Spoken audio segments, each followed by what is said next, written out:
those little metrics, they're going to help your rep. Don't leave them wondering and worrying. This ties back to those metrics. If they have little things they should be achieving, then they're going to know where they stand with you instead of waiting for and dreading that 90-day review. Welcome back to Revenue Remix. I'm your host, Summer Paletti, founder and CRO at Rise of Us, where we help CEOs plan for and achieve their next level of growth. And today I have for you a classic episode because I take my own medicine and I am taking some time off, not working, not bringing the laptop. I'm visiting my sister. I carefully selected an episode that I published last year, but it's been the topic of the day.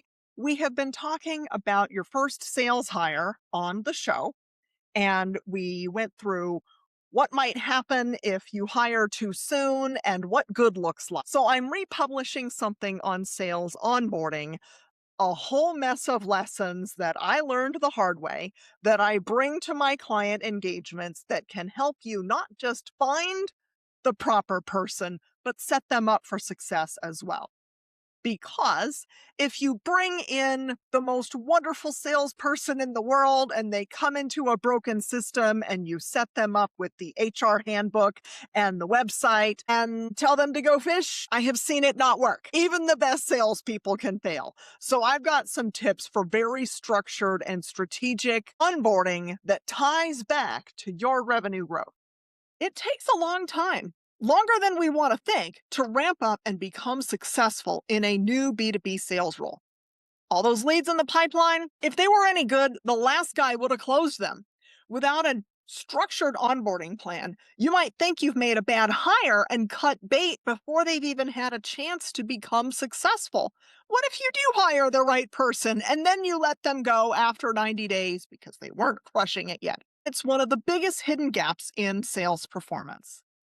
Companies with a structured onboarding process see 50% greater productivity in their new hires and 54% higher retention rates.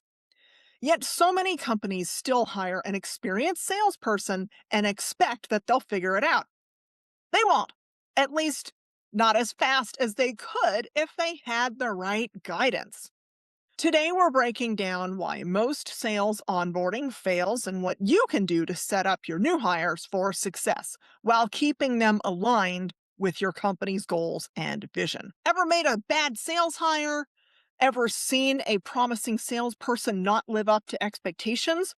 Are you even potentially holding back growth initiatives because sales hiring gives you a bit of anxiety? Then this one's for you. So let's get started. First, you have every reason to be worried. And I don't want this to sound daunting, but your anxiety has validity. Most onboarding programs fail because they don't actually prepare salespeople to sell and give them a roadmap for success. Here's what can often happen. The training focuses on the company, not the customer. Sales reps spend the first week or so learning about the company history, internal org charts, HR policies, product features, learning the demo, maybe even learning a call script, but none of that prepares them really for their first prospect call. There's no structured ramp-up plan. New hires are often given goals like start making calls by week 2 or hit X quota, but there's no clear roadmap or how to get there. It's all information and no execution. Most sales onboarding is a data dump. PowerPoints, product decks, CRM training. But when the time comes for the rep to actually sell, they're overwhelmed, they're unprepared, they don't really know how to stitch it all together. They aren't given a clear ICP or messaging framework, and that's ideal client profile. Salespeople need to know exactly who they're selling to, what challenges they solve, and how to position the company's value, especially against your top competitors. If they don't know this from day one, they waste time chasing the wrong prospects with the wrong messaging or just coming across as any other salesperson out there. Hi, would you like to buy my stuff? Nobody wants to get that call. Nobody wants to make that call. They don't get real world selling experience. Soon enough, the flip side of this coin is waiting to get the rep on the phone until they've finished learning. And sometimes, especially in financial services or SaaS, where you've got highly intelligent sales reps, there's never enough information. If you give them enough time, they're never going to be ready. I still need to learn more. So we certainly have to nip that in the bud as well. A rep can sit in training for weeks, but until they have live conversations, they aren't really training. If you wait too long to put them in front of people, they lose momentum and confidence. If you think of sales like a sport, you can't really train for a 5K by reading about it, right? You got to get out there and get some reps in, and you're not going to be very fast. Maybe you're going to walk half of it, but there's nothing like real live interaction. There's no alignment with customer success or marketing. New sales hires should understand the entire customer journey. If they don't know how marketing generates leads or how customer success retains clients, they can't really sell effectively. Ooh, and here's the big one. You know, I always leave this for last. Onboarding stops too soon. Sales training isn't a one time event. Ongoing coaching, deal reviews, and skill development need to continue well beyond the first week or 30 days. So, what does all of this lead to? Slow ramp up times, higher turnover, and salespeople who are just guessing their way. And in most cases, leadership assumes it's a hiring problem. You have someone who isn't hitting their goals and you think you made a bad hire. But here's the thing, it can also, or instead, be an onboarding problem, which brings us to the rest of the conversation. I'm done lecturing you. Let's talk about what you can actually do. Even companies that think they have a solid onboarding process often have key elements missing that could make it more effective. Before we get into what you can do differently, quick story. When I was first promoted to VP of sales, I inherited a sales onboarding plan that was very detailed, and my boss was convinced that it was great. New hires flew to corporate for a week of training. They learned the whole process, the system, the CRM, everything. And then they flew back home to hit the phones. It didn't take long for me to realize that there was something missing. Reps went home all fired up and then fizzled out fairly quickly and became frustrated. I could also see that there were a lot of questions on things that had been already covered in training. They weren't retaining the information. I made changes that made my boss mad, by the way, and eventually came up with what I use today. My clients get a very detailed custom sales success plan that includes initial training, mentoring, shadowing other departments, and milestones. An actionable plan that spans 1 or 2 years, depending on that business's length of sales cycle. And today I'm sharing some tips for getting new hires set up for long term success. And you can steal all of them. I hope you get some inspiration here. Number one, provide mentoring and cross training. New hires need more than just formal training. They need real world guidance from experienced reps. Pairing them with mentors allows them to learn the nuances of your sales process firsthand. Hearing those questions from prospects and how to respond to them. Get immediate feedback and support when handling objections, build confidence faster by shadowing successful sales calls, and also you want to have them see what not to do. You're going to want to see those sales calls that probably could have gone a little bit better. And don't forget your other teams. Alignment starts day one if that's your culture. And by the way, it should be. Have the new hire sit with implementation, marketing, and other teams, gaining an understanding of what they do and start building relationships internally. Here's how to implement it. Assign each new rep a mentor for their first 90 days or longer. Set up weekly shadowing sessions with top performing salespeople. Encourage peer learning by having reps review each other's calls. You can do that on your sales meetings as well. And here's a side note: as much as I have been recognized as a good coach and a good sales leader, they don't want to listen to me. They want to listen and learn from each other. Peer learning is super powerful. And last, set up a schedule to have them shadow with your internal teams during their first month. Number 2, create a measurable, actionable ramp up plan. Telling a new rep to hit quota by month 3 isn't enough. A structured onboarding plan should include realistic benchmarks for each stage of the ramp up period. How to implement it. First 90 days. Learn the product, industry, sales process, complete mock calls. Day 30 to 60, start prospecting. Book first meetings, refine pitches. Day 60 to 90, close small deals, handle objections, ramp up to full quota. Month 3 plus, fine tune approach, expand pipeline, hit performance targets. Now, these are samples.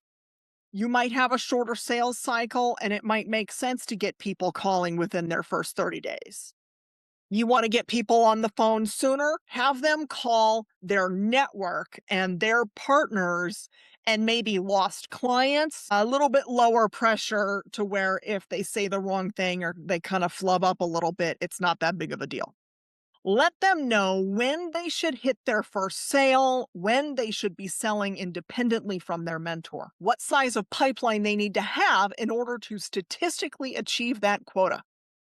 Analyze your past sales, even using data from your top performing reps, and come up with data backed milestones that are achievable. And an AI model can help you do that in a fraction of the time. Anonymize your data, load it in, ask for some averages, use those averages so that your new salesperson is set up for success and they're not given pie in the sky goals. This kind of structured process onboards new hires who know exactly what's expected of them and how they'll be supported along the way. Most good salespeople want to be successful, and if you give them a plan, they're going to feel like they've got a shot. Hey, did you know that I am not just a podcast host? The conversations that I host on the show, if you're a regular listener, this is my full work on display. The inspiration for the panels comes from the work with my collaborators, and the featured founders are people that I find through my networking. I'm doing something at the end of first quarter and through second quarter that has been helpful, and so I'm going to offer this to the public. I have been working with people in my network to get a second set of eyes on the 2026 growth strategy. Right about now is the time of year when you started out with your 2026 strategy. It felt great. And now is when you're maybe wondering. I don't know if it's always you're seeing signs, but there's been a lot of uncertainty lately. And what I'm hearing from people is that they're nervous. Like, what if? What if it doesn't pan out? Am I overly optimistic? Am I doing the right things? Will this lead to success later? Because those leaders know that if you're asking those questions in October or September, even for a lot of SaaS orgs with long sales cycles, that is too late. And you can't pull a diving save for your year in fourth quarter. So for anybody who wants a second set of eyes, I run a diagnostic. I look at everything you're doing, and I will give you an honest assessment on where I see some potential leaks, and I will give you 2 to 3 things that you could work on or concentrate on that will give you the most lift, and also an actionable framework around it so that you're not just getting a list of to-do things, right? It's a do this now, do this later. And for the do this now, it is like how to get it done. It is custom to everybody. I don't bring my same deck or framework to every organization. It is truly an analysis of where you're at, what you're doing, where you want to go, and holistic revenue leaders look at what needs to be done. And what I mean by holistic is it is sales, it's marketing, it's customer success or retention, and it's partnerships, because I know that growth is not just sales. And what we're looking at is a multifaceted, multi-threaded way to grow that also makes the best of the resources that you currently have, so that you don't grow your revenue and your expenses at the same rate and end up with a much bigger company and the same profit line. So if you know anybody who could use a second set of eyes or just a little vote of confidence, some focus on the best things to do, you know where to find me. Back to the show. 3, align onboarding with your sales cycle. If your average B2B sales cycle is 6 months, but your new hire is expected to hit quota in month 3, you're setting them up to fail. I'm going to tell you a job I turned down once because it was completely out of alignment with reality. Their current sales cycle was about 6 months, and they asked me, "So, what are you going to be able to close in the first 30 days?" And I was like, okay, no. So you don't want to do that. Instead, set realistic performance expectations based on how long it actually takes to build a strong pipeline and sell deals that aren't just junk. Your operations folks will like that, by the way. So, how to implement it? Adjust ramp up goals to match your typical sales cycle. And that might mean prorating the quota for new reps, especially if they start in the middle of your fiscal year or if they start during a slow cycle. You know the seasonality of your business, so you should know when more sales are going to come in as opposed to fewer. Track activity-based metrics, first meetings book, pipeline value, before full quota attainment. And these are those little bite-sized goals that they can achieve that is going to give them a little boost of confidence until they're fully selling toward quota. Just psychologically, those little metrics, they're going to help your rep. Provide ongoing coaching so new reps can improve before being judged on revenue alone. Include feedback on a weekly basis when a rep is new to you. Don't leave them wondering and worrying. This ties back to those metrics. If they have little things they should be achieving, then they're going to know where they stand with you instead of waiting for and dreading that 90-day review. There should be no surprises there. Number 4, make training and feedback continuous. Onboarding shouldn't be a one and done process. That 1 week, those 3 days, that doesn't work anymore. If your sales training ends after the first few weeks, reps are going to struggle when they start facing real world challenges and real world conversations and objections from their prospects. Ongoing coaching is key.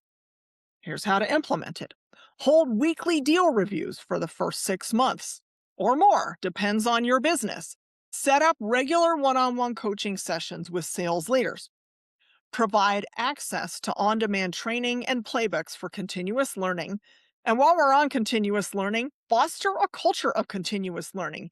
Even your seasoned reps need to brush up on skills and learn new ones, especially now. Nothing stays the same for very long. And then understand that, especially in the first 90 days, your new hires will be feeling unsure of themselves. Make sure that you're there for them. I recommend higher touch points between leadership and new sales reps than you would with folks who have been in the job for 2 years or more. Number 5, equip reps with the right sales and marketing tools. You knew it was going to come down to this, right?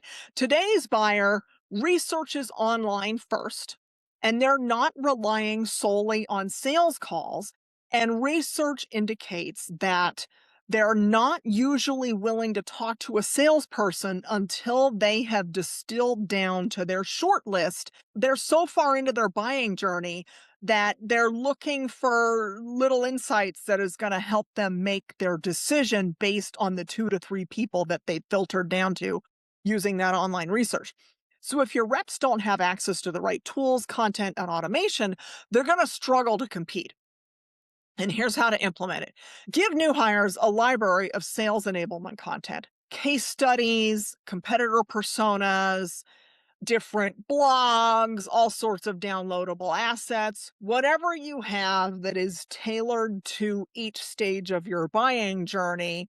You got to train your rep how to use those things. Ensure that they're fully trained on your CRM, your automation tools, and digital sales resources. Align sales and marketing efforts so reps know how to leverage content in their outreach, and also let them know that they can provide feedback to marketing.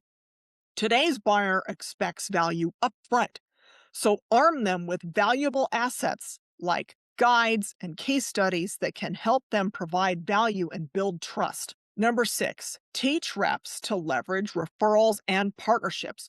One of the biggest missed opportunities in sales onboarding is failing to teach reps how to tap into existing relationships. Warm introductions from happy customers, partners, or internal networks can dramatically shorten the sales cycle. And I'm not just talking about their existing network that you're hoping to tap into. I hate to tell you, maybe you already know, that never works out as much as you're hoping for. So, how to implement it? Train reps on how to ask for referrals from satisfied customers and how to ask consistently. It should become a habit. Introduce them to key partners who can send high quality leads and teach them who makes a good partner so they can go form their own. Integrate a referral and partnership strategy into the onboarding playbook and your sales playbook. Here's the bottom line. Align sales onboarding with your business growth. Sales onboarding shouldn't be just a couple of days of action packed training. It should be a structured, strategic process that sets your team up for long term success. When you provide mentorship, set clear expectations, align your sales cycle, equip reps with the right tools, you're not just improving onboarding, you're improving your revenue growth. It is definitely worth the investment to take a look at your onboarding. Well, there you have it. I hope you found something useful in there.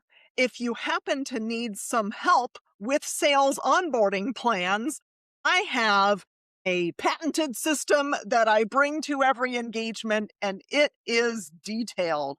We go through what success looks like through the first year or two, depending on the complexity of your sales process and your organization. You can find information on theriseofus.com.